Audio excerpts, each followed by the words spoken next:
లేదా? నేను 1,00,000 రూపాయలు మొక్కలకే పెట్టాను.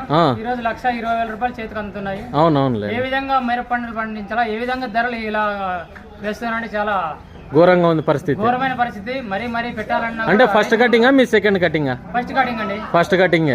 ఎన్ని బస్తాలు వేసుకొచ్చారు మార్కెట్? 4 బస్తాలు వేసుకొచ్చాము. అయినా రేట్స్ అయితే పలకలేవు. అంటే క్రాప్ హాలిడే పెట్టాలనుకున్నారు. ఈ సంవత్సరం మిరప పెడతారా పెట్టారా మీరు? ఇంకెలా పెడతామండి? ఈ విధంగా ఈ రకమైనటువంటి పంట పండించుకొని రైతు ముందుకు రావడానికి ఎలా ముందుకు వస్తాడు? అవునవును, ఘోరమైన పరిస్థితుల్లో ఇదండి రైతుల పరిస్థితి.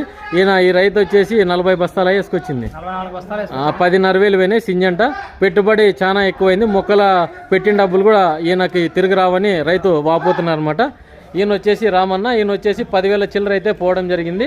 ఈయన వచ్చేసి వజ్రకరూరు మండలం చాబాల గ్రామం, అనంతపూర్ డిస్టిక్ అంట. ఈయన ఎన్ని బస్తాలు వేసుకొచ్చినారన్న?